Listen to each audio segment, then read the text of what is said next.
Where poverty, inequality, and AIDS combine, they can do exceptional harm to women and girls. Unfortunately, in many societies, women are economically and socially dependent on their male partners and other male family members, often for their very survival.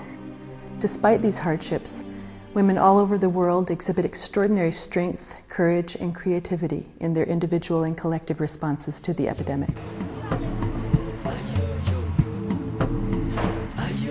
Traditionally, of course, Kenya, like many African countries, is a patriarchal society. It's hard to see a woman who have a title to property. I decided to create a movement of grassroots women where over time I would build their capacity to be able to articulate their own issues and be able to speak on their own behalf and contribute to the development of issues that affect them.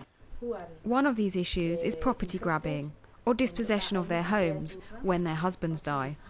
The grassroots women decided to do is organize what we call the watchdog groups, and these watchdog groups help to safeguard and train communities why they have the responsibility of safeguarding the rights of orphans, the rights of widows into when it comes to inheritance of the properties and other land and other resources that their spouses have left. Okay, I came to know Roots Kenya through some women who were taking care of my mother when she was bedridden. They were coming every day and they could leave a note. Even if I didn't know some of them, I could see a note which they had left. And when they were coming to see us back, they came and found that we were no longer in our house. That's when they started looking where we are, and they were able to intervene so that we can be able to go back to our home. Being part of Roots have changed my life, and I have been able to campaign for a change against the social evils that are taking of our society, of property grabbing against orphans and widows. And I have joined the watchdogs, these watchdogs, and I have known that to work in a group can change lives. Another grassroots organisation is the Young Widows Advancement Programme, which educates and supports young widows who are living with HIV. Young widows encourage property and inheritance rights of young widows, and we do a lot of psychosocial and social legal support. We also have what is called paralegal program, where we sensitize the widows on their rights, their legal rights and their human rights. We also try to curb further property grabbing from young widows by preparing will writing.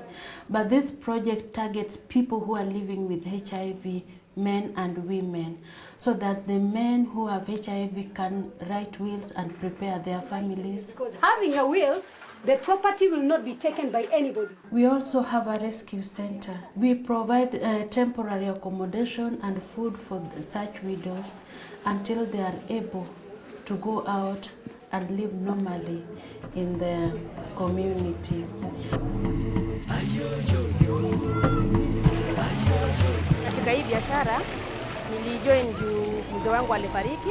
I got a loan from the Young Widows Advancement Programme and set up a small business selling fish where most of my customers are also widows.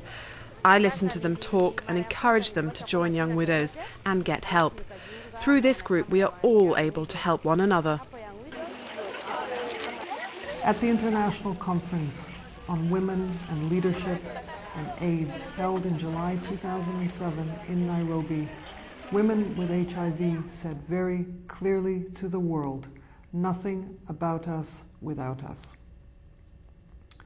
The Global Coalition on Women and AIDS was created 3 years ago to draw attention to the impact that AIDS is having on women and girls around the world. And it is now time to make sure that the global response to AIDS works for women and girls.